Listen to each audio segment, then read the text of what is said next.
My name is Joram van Klaveren. I'm from the Netherlands, and I used to be a member of the PVV. It's probably a party that you do not know, and if you do know, that's something special to know.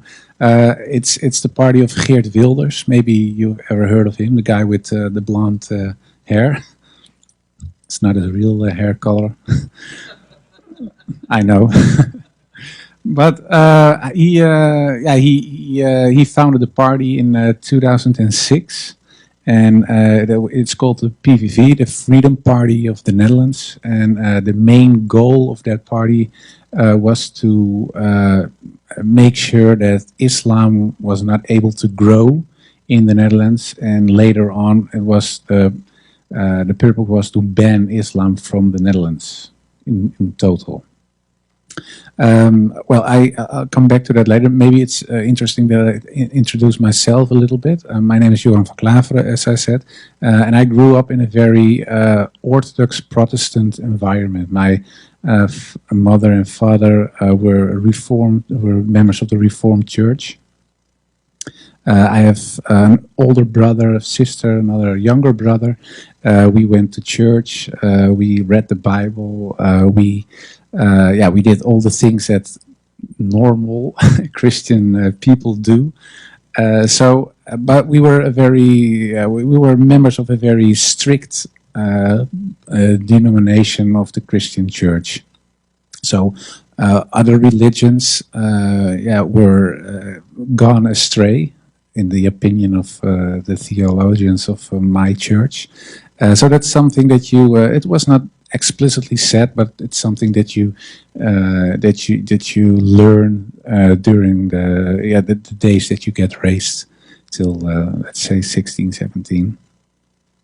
I had a certain religious bias towards Islam, not specific Islam, but other religions in general. But Islam was certainly not an option to look at in a positive way whatsoever.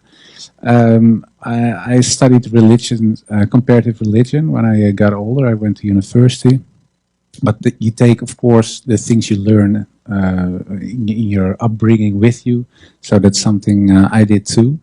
I became politically active after 9/11, because September 11, 2001 was the first day of my study of comparative religion.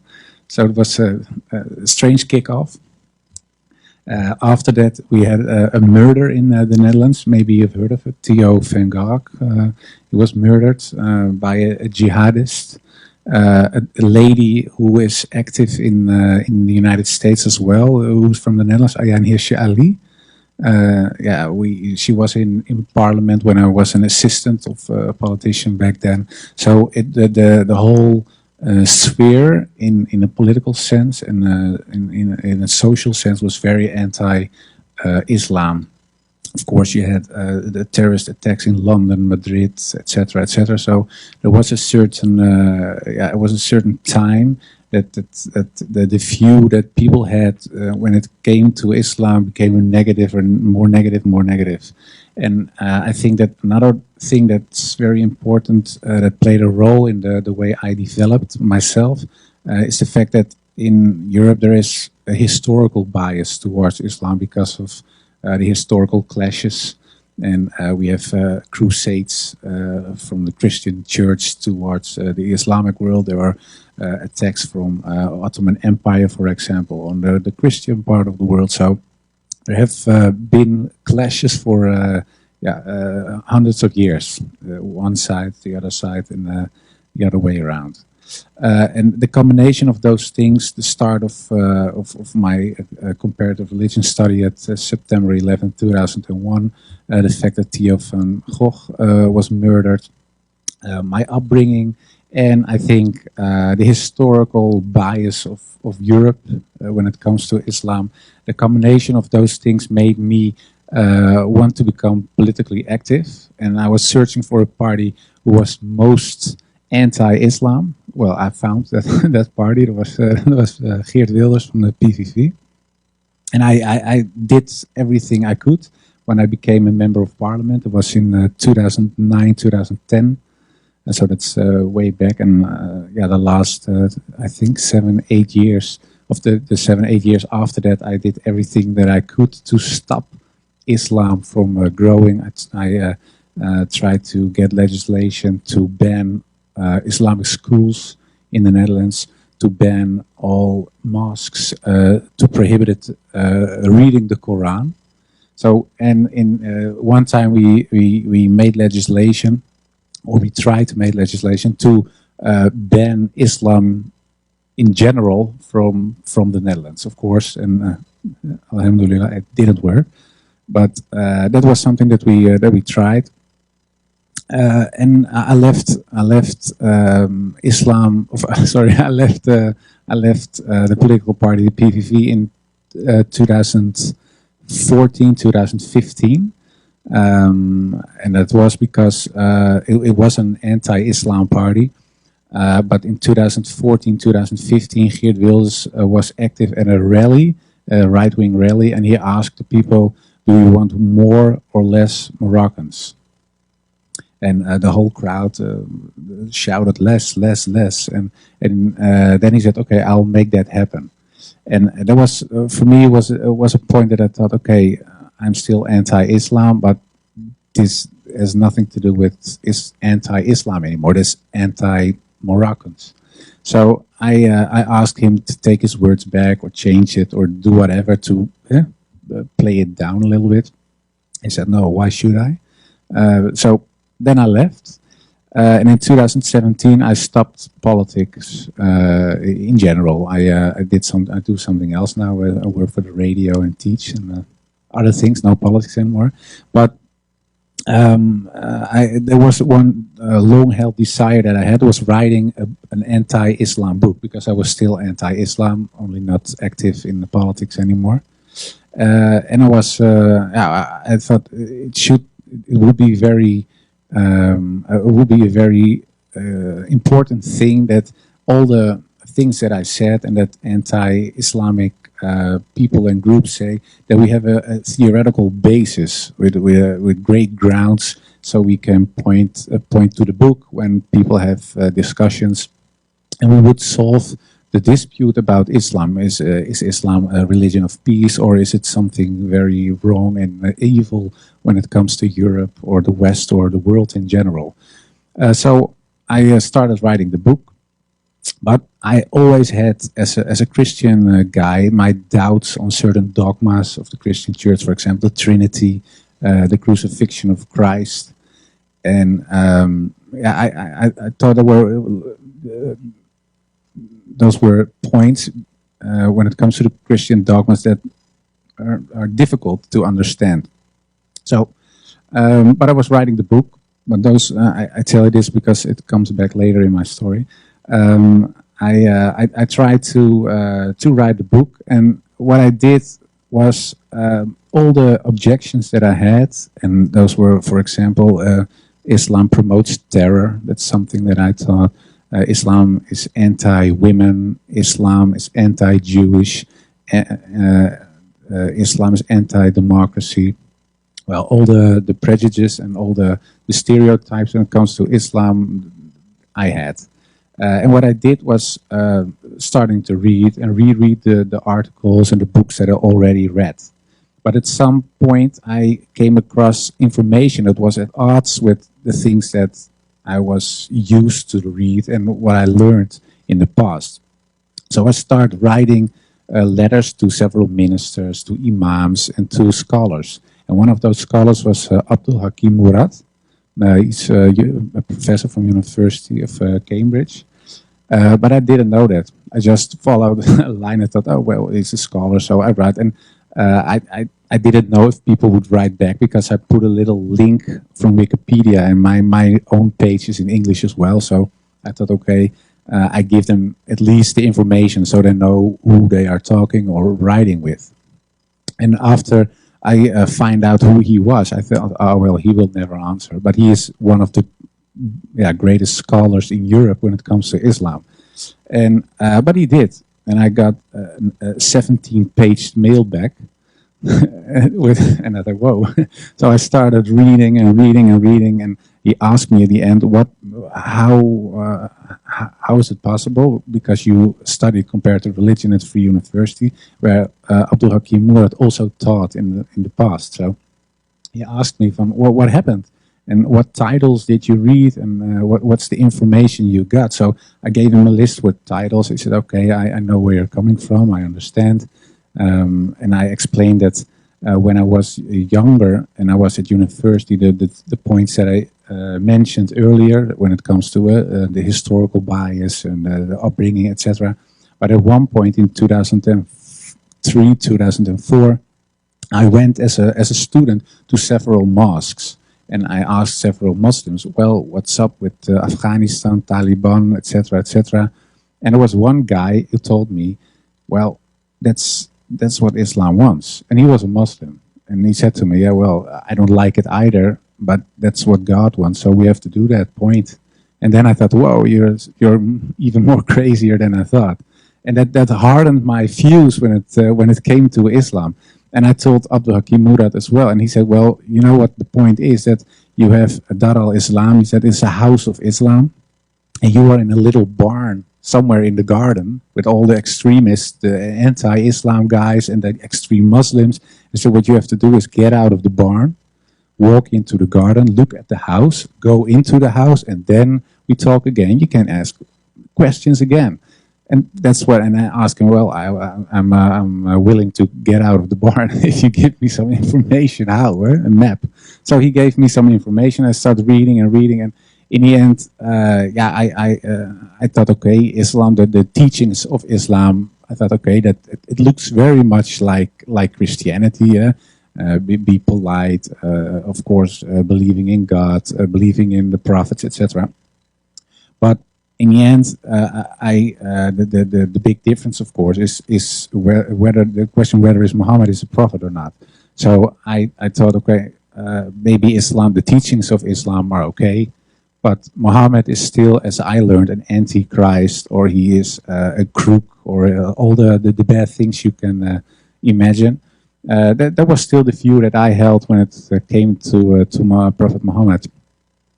What I did was comparing him not to Jesus, because a lot of people always say you have to compare him with Jesus, but I found that illogical, because Jesus had another mission. Even when I was still not a Muslim, I thought, well, it's more fair to compare him to Moses, because I thought, well, in the Christian church I was brought up, they called Moses the lawgiver, and I thought, well, Prophet Muhammad brought a law as well, the Sharia. So I thought, well, we have two guys who say they bring a law, so it's more fair that I compare those two with each other. And I thought, well, one of my objections was Muhammad used violence.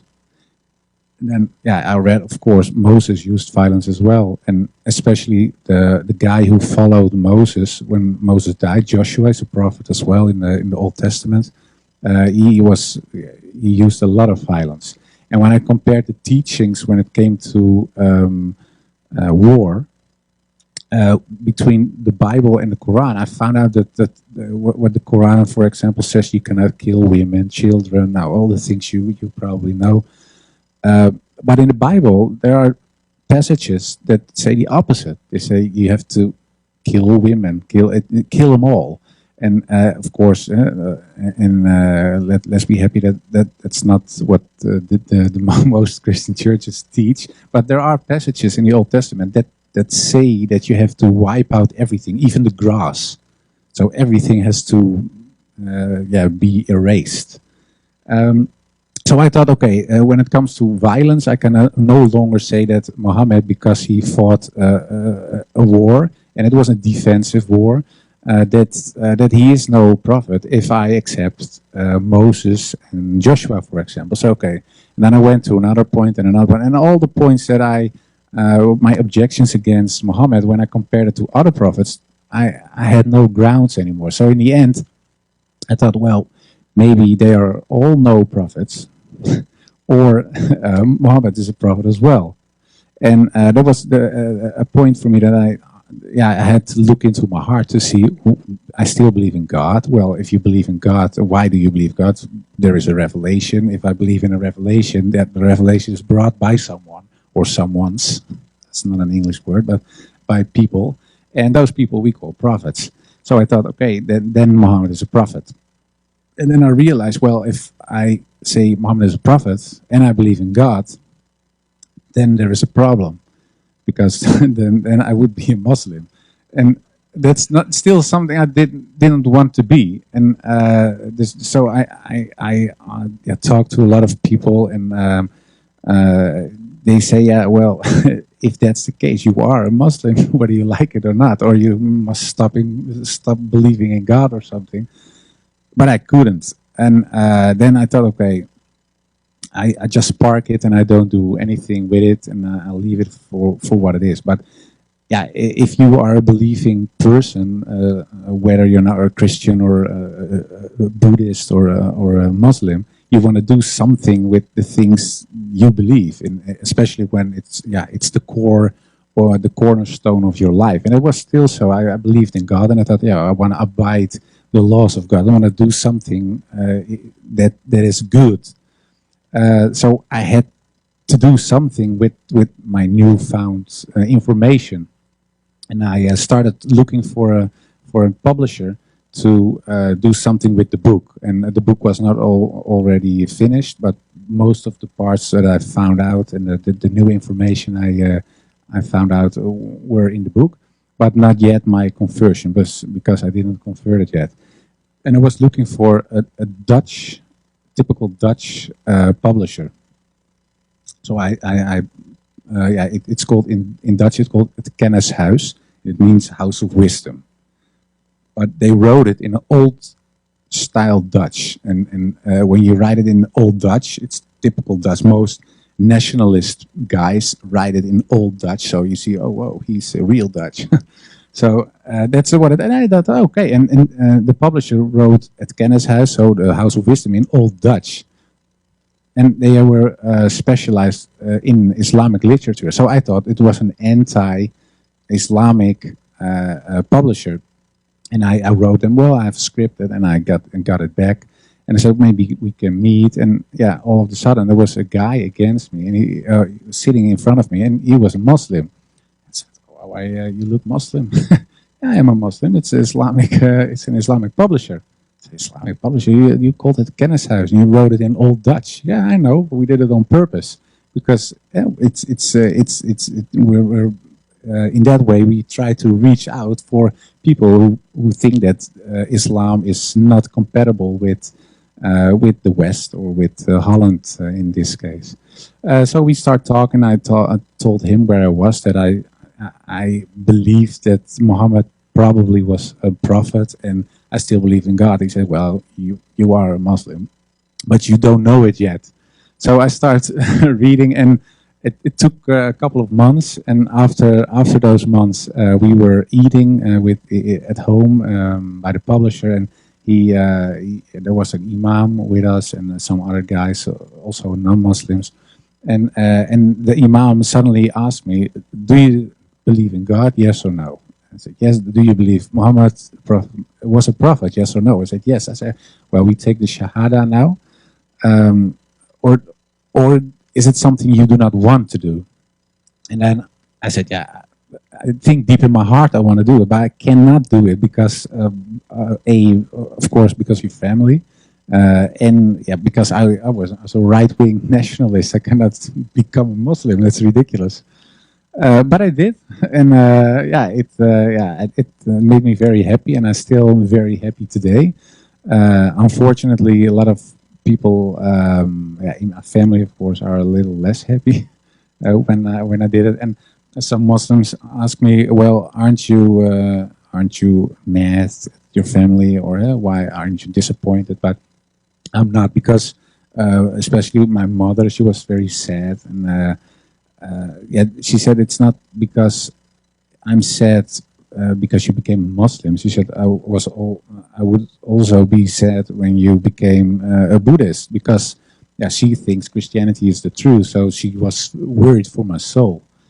so I couldn't be. In the first place, it's hard to be mad at your mother, but especially when somebody is mad or sad out of love. So that's something that I always try to remember. But there are a lot of yeah, of course, the old supporters of the political party I was active in, yeah, who are not so happy. The usual debt threats and stuff like that. But that's not something that holds you back, because yeah, it made me very happy. And the doubts I had, is that what I told about Christianity, the doubts I had when it comes to the Trinity of God and the crucifixion, the fact in Christianity people believe that God had to sacrifice Jesus Christ so he could forgive the world. But at the same time, in the Bible, it says that God is almighty and does what he wants to do.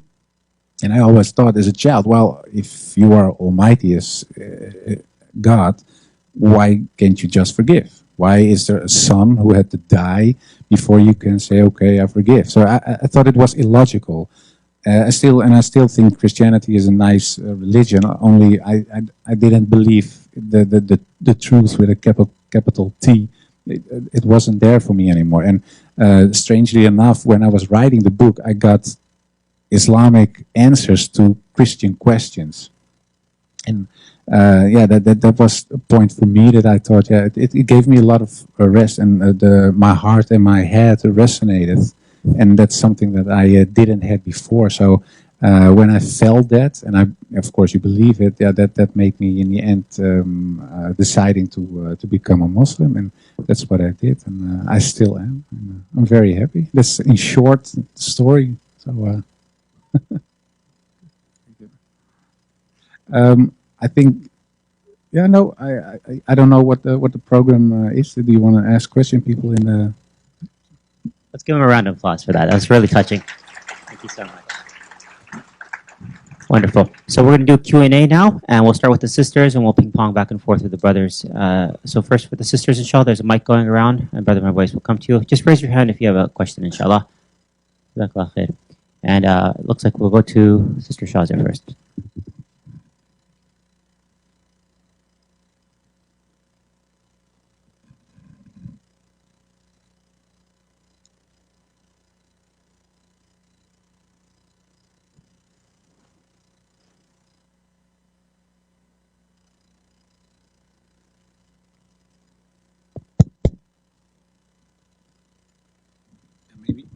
Maybe you can take this one.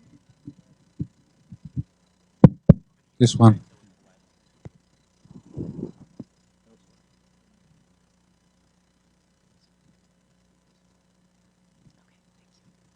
Assalamu alaikum. So I guess what I wanted to ask you was, I personally am a revert to Islam as well. And I come from a household, my parents don't know I'm Muslim. My parents are both very Islamophobic. I think my dad is sort of probably similar to the man you once were. Still love him, you know, just it's not something I can talk about right now as my religion. So I guess my question to you would be, what advice would you give to someone, to your old self maybe? And yeah, I guess I'd be interested to hear that. Well, thank you for the question. You can hear me? Okay. Yeah, it's a good question. What kind of advice do you give to yourself or your father or mother maybe? Yeah, I think that one of the most important things when it comes to Islam is education, and making people see that Islam is not what you see at the news or the things you always hear. And I think in America, I don't know America, of course, because I don't live here, but I think in America there is a certain bias that we all also have in Europe, because a lot of Europeans in the past went from Europe to America, of course. So the historical aversion some people have against Islam, because of the clashes there have been, are also maybe in the American culture. and especially after 9/11, of course, and bombings and terrorism, etc. But at the other hand, it's not like we think of Christianity when we look at the KKK, for example. It's a Christian organization, but it's not that most of the people don't see the KKK as a Christian organization, but they claim they were or still are. I don't know if they still exist. But when it comes to Islam, people do. They say, okay, we see, for example, ISIS, and that's Islam, and all other Muslims are not real Muslims, or they're pretending to be very democratic or law-abiding, etc. Sorry.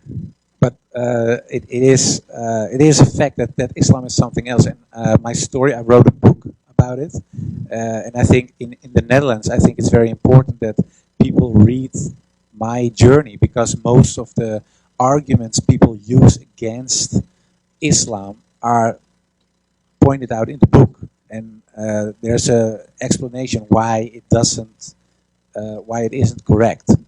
And the book is being translated into English. So maybe if it is, if they publish it, and I think in a month or 3, you can give it to your father. I'll send it to you, and I'll write something for him in the book, and maybe that opens the door. And it would be nice, of course, if he became Muslim. But if he doesn't, at least he understands better what Islam is and what probably motivates you to become Muslim.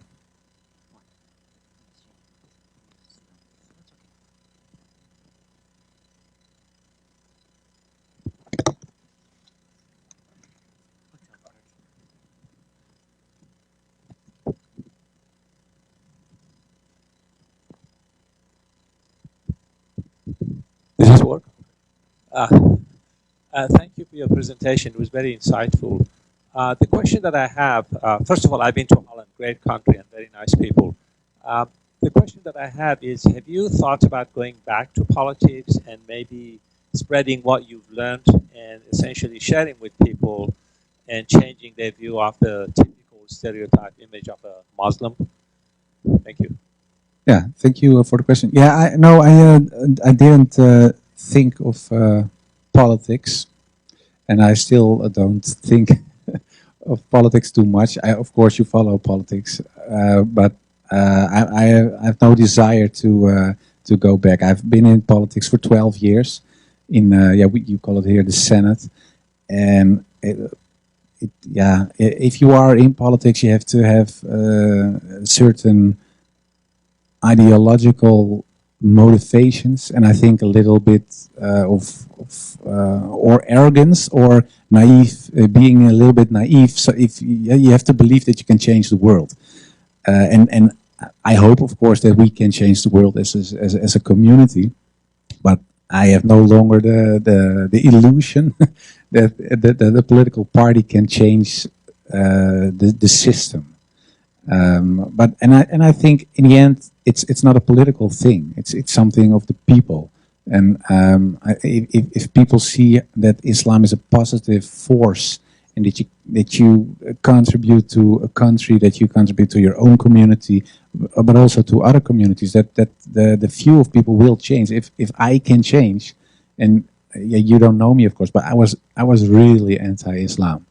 So if somebody then told me, well, in about 5 years you will be a Muslim and you're sitting in the United States of America talking about your conversion to Islam, I thought he was crazy.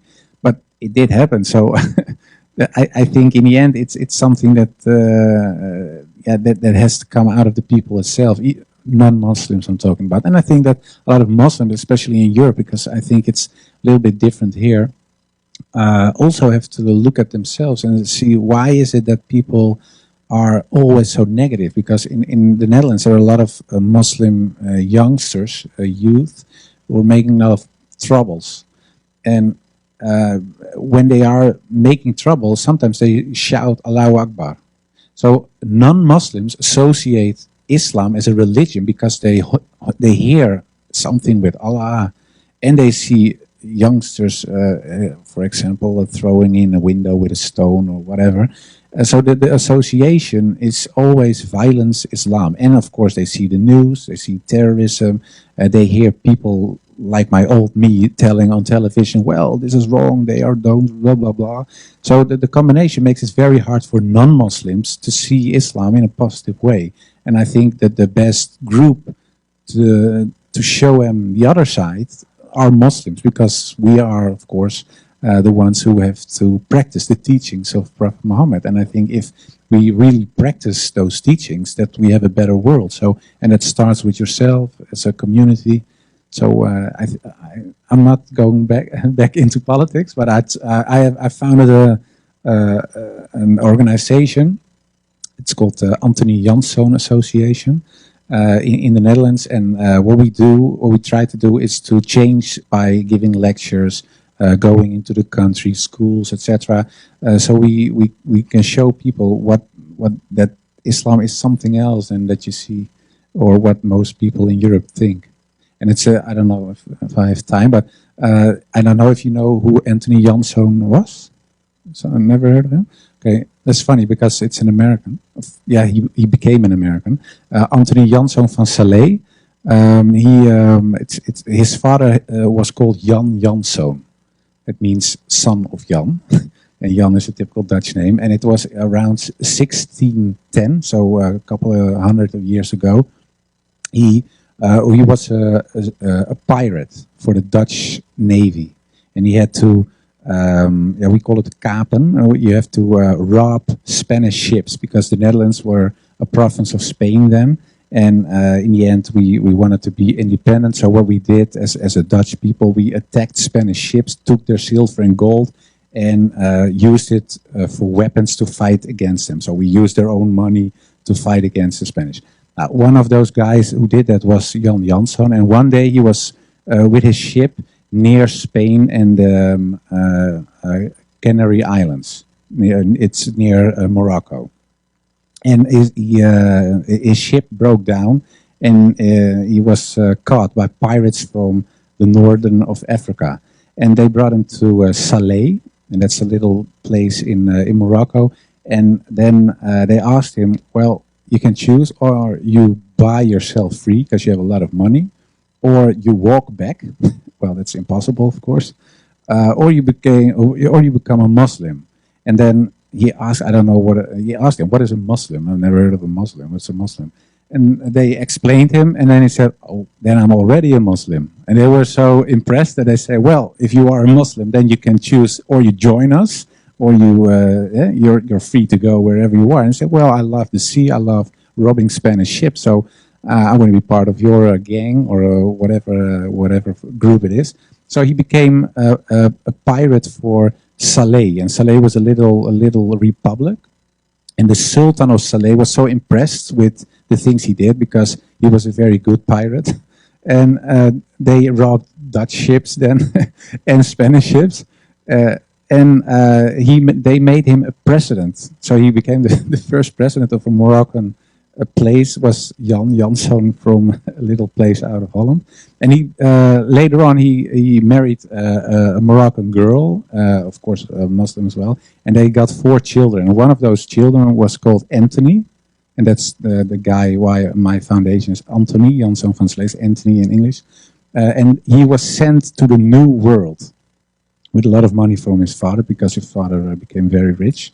And that Jan Janszoon's son, this Anthony Janszoon van Klaveren, went to America, because they called this the New World. And it wasn't America yet; it was still part of the British Empire.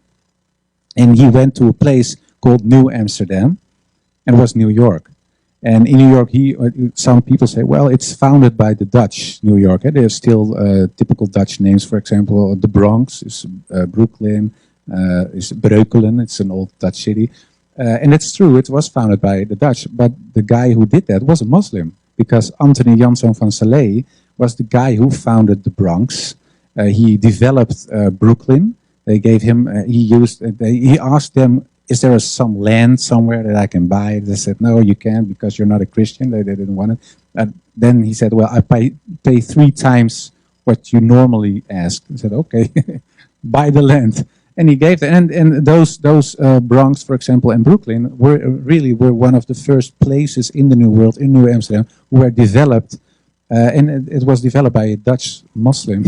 So even America, in the core, there are, and I'm not talking about slaves, a rich man, a successful guy, was a Muslim who was one of the founders of New York, still today.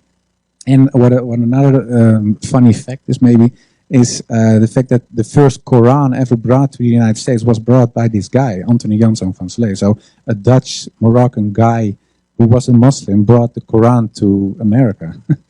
It was very funny, and I thought, well, he was a very positive guy, and when he was in New York and he was doing his thing, he was, of course, confronted with a lot of people who didn't like him because he looked different, but also because he was a Muslim. But he was very steadfast, and he did what he had to do. He helped, for example, a little group, they called the Quakers. They were Christian people who were persecuted by other Christians. And he said, no, we have religious freedom here, and it's a new country. Nobody is the boss of someone else, so they can live on my land. So he gave them room to practice their religion. He bought slaves, etc. He did a lot of good things. And I thought, well, that's a nice name for the organization because of the history of his father, the history of himself, and the things he did. So, and with that name, I'll try, and the story, a lot of people in the Netherlands don't know the story as well. So I always tell it to show people that the beginning of the United States, and that's, of course, one of the mightiest countries in the world, was also Islamic in the core. And it's always nice to show people that there's something familiar and it's not something so strange when it comes to Islam. What will be the name of title of your book? In Dutch, it's afvallige, and it means apostate. And I choose the title because I'm an apostate of Christianity, of course, but it's also a wink. It's because of the discussion about apostasy in Islam.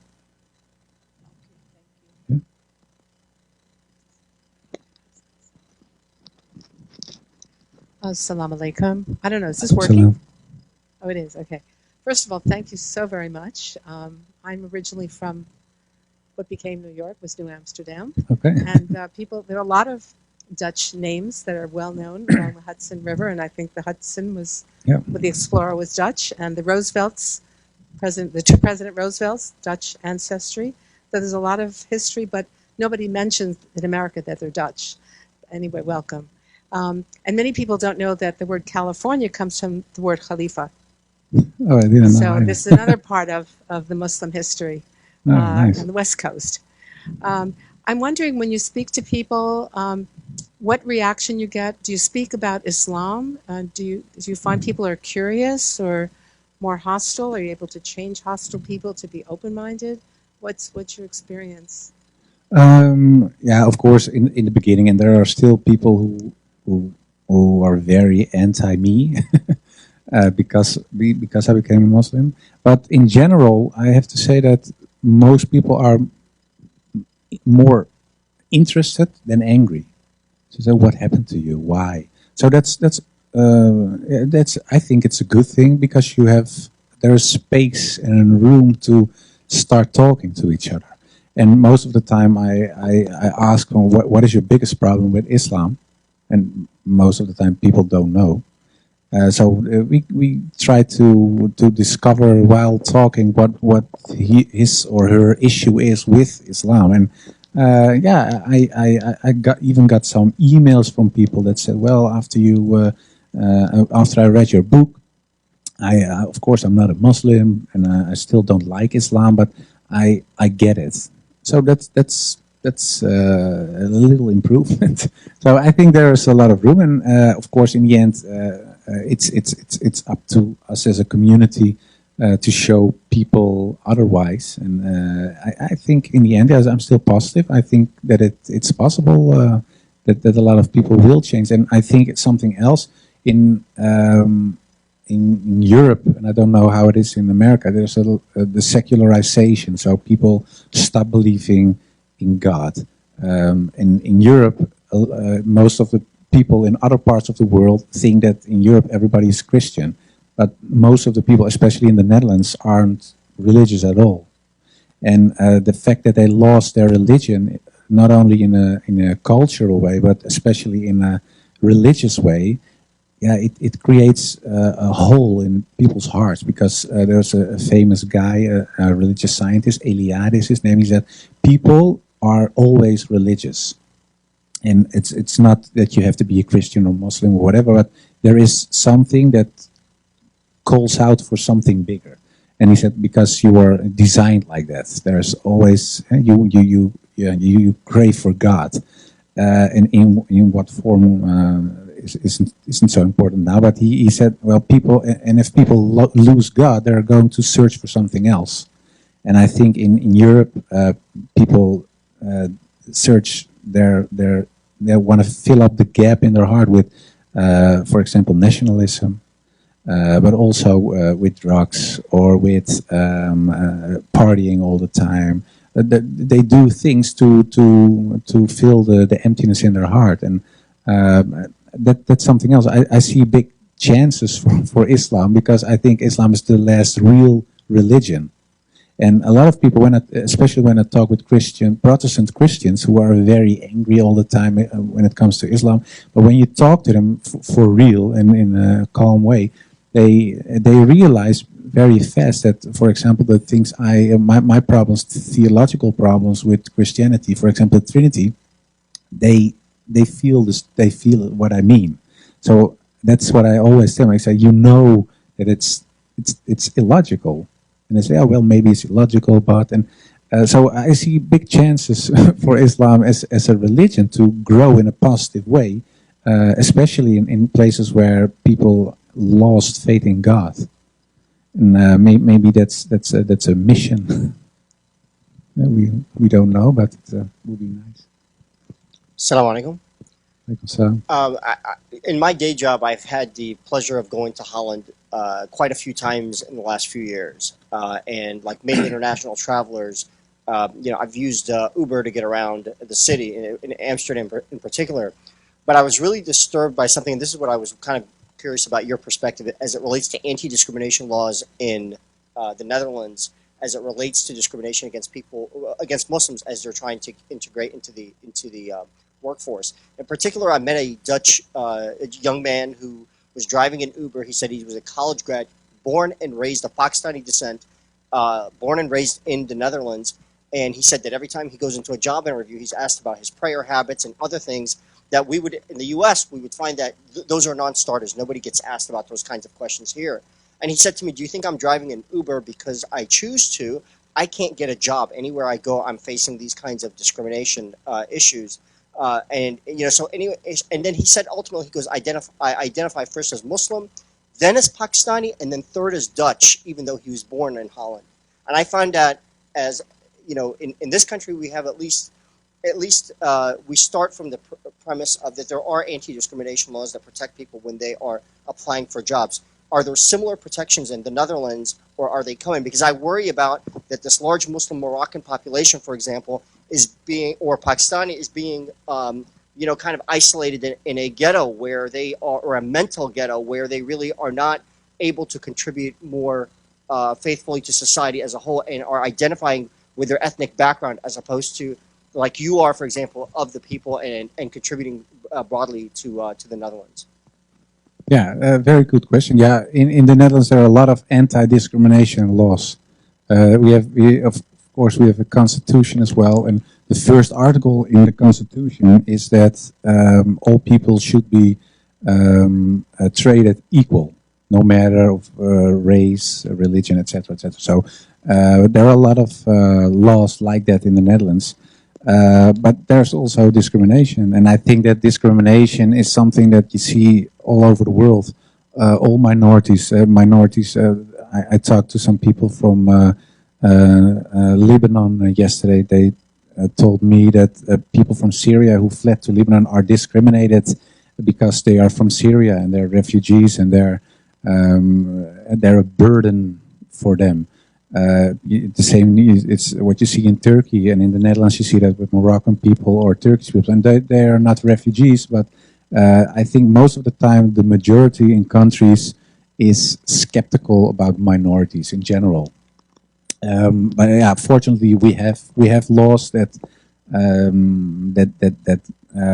have to prevent people from discrimination. But that's not always enough, because when it comes to especially commercial companies, they can always say, no, he didn't have the papers that we were looking for, or he has a weird smile or whatever. So that is a big problem. It is, and I don't have an answer for that problem. But in the end, you see that especially the third and the fourth generation in the Netherlands are doing so much better.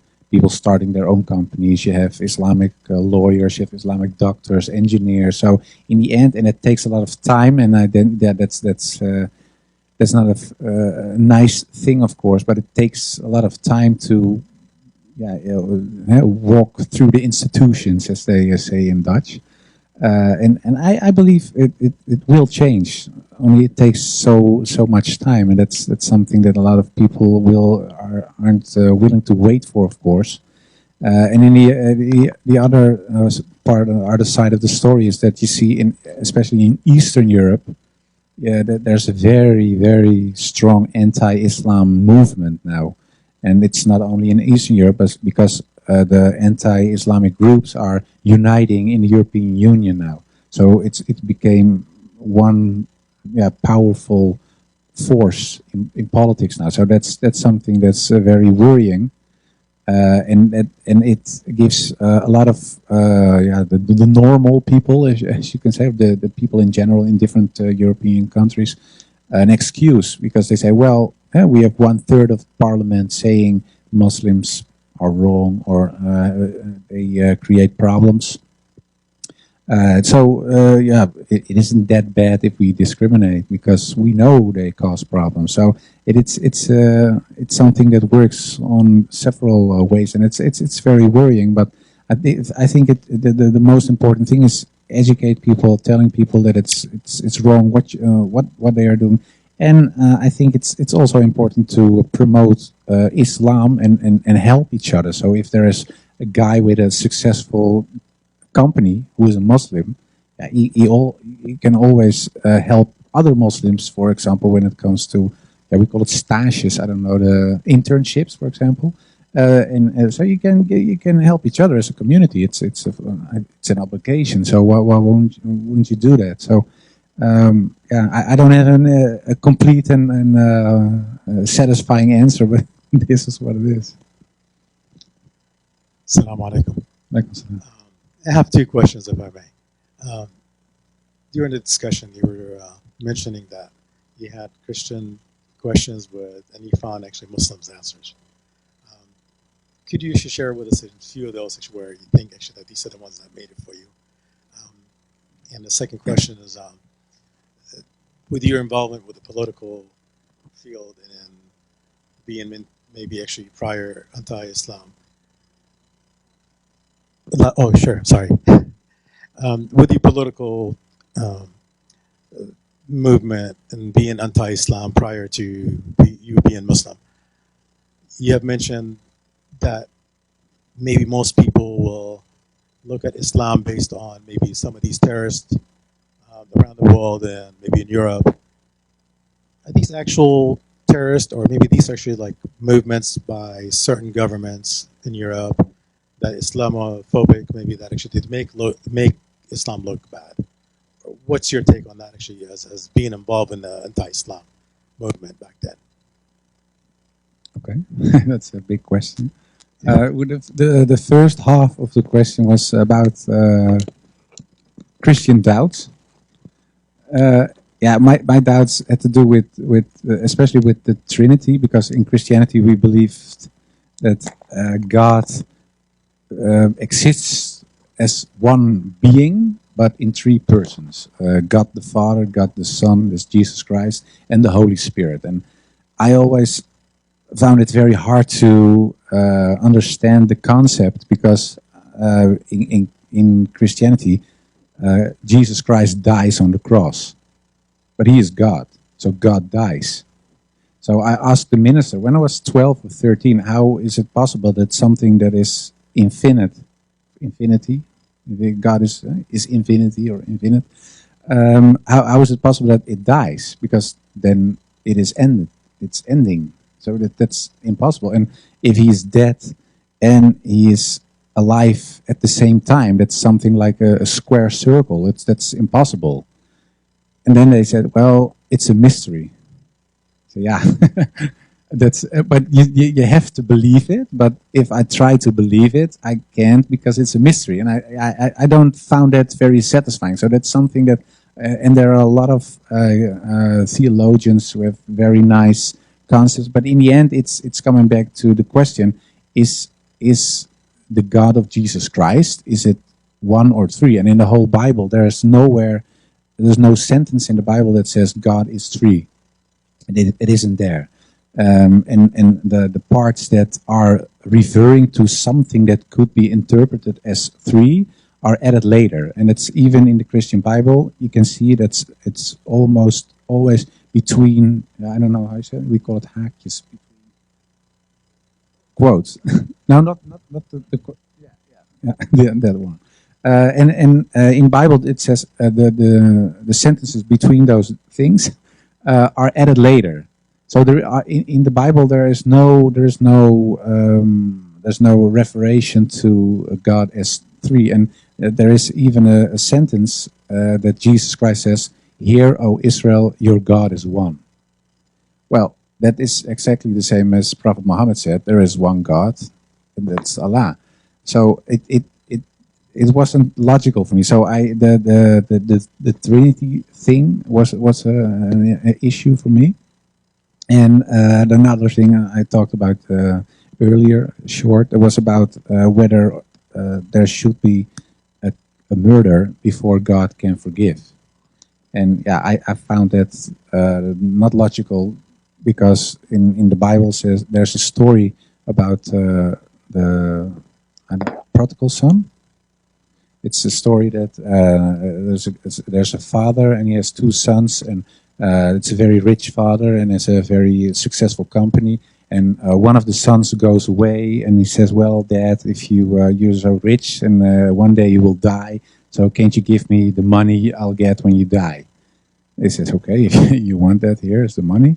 And he goes away and he does everything he shouldn't do. He is partying all the time, going to hookers, and I don't know what he does. And he comes back, he's totally wasted, and he doesn't feel like a man anymore. And he says, "Well, what am I doing suddenly? I wish I'd never gone away." And he regrets it very much. And after a few years, he goes back to his father. And his father sees his son coming, and he says to his assistant, "Well, bring him the best clothes that you have, put a silver ring on his finger, and let's celebrate that my lost son is back."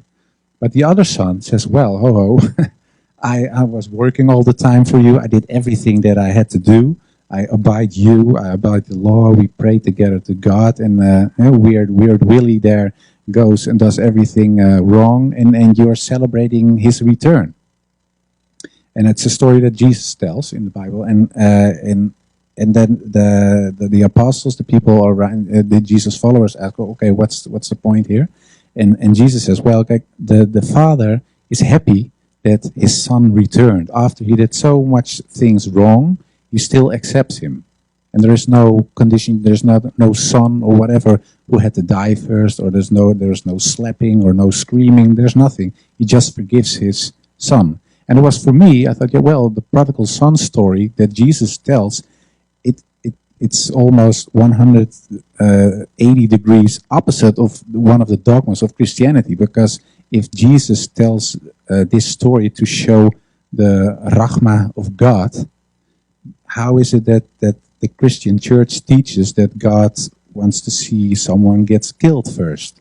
So there was another point for me that I thought, well, the Islamic narrative is much more logical, and it's in a sense even more Christian than the Christian teachings. The other part of your question, I forgot, sorry. Some of these suicidal bombers, were they actually like suicidal bombers, or these are just Islamophobic movement that should try to advertise actually for these people being around. You know, it's part of actually propaganda. Okay, now, well, yeah, in the Netherlands, well, I think terrorism is a real problem because you see, for example, Theo van Gogh, he was murdered, and he was murdered in the town where I lived by a guy who was very known in the area, Mohammed Boucheri. Yeah, and he killed him.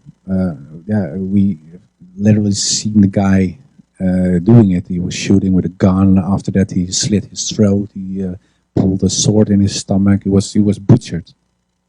And the same you have in France, for example, in Paris, in Belgium, and in other parts of Europe. Well, of course, in the United States as well. So I think terrorism is a real problem, and I think there are Muslims or people who call themselves Muslims who do very bad things. But that's not a reflection of the religion. And that's what I told earlier. It's the same that there were in the United States were white guys, Christian guys who burned black people and burned crosses in their backyard and lynched people, hanged them on trees, etc. But then they said, well, we are real Protestant Christians. They even hated Catholics. But that's not a reflection of the teachings of the Christian church. So it's of course unfair to judge a whole religion and more than 1 billion people on the sick things a small marginal part of the group is doing. And I think that it counts for all religions. I think most of the religions reflect something good. And yeah, of course, I think that the whole truth with capital T is in Islam. But still, I don't know that if other. I still don't think that other religions are totally wrong or people should be killed or etc. etc. And when it comes to terrorism, I think it's a real problem. I think that people should be punished who act like terrorists. And at the same time, I think it's not a reflection of Islam.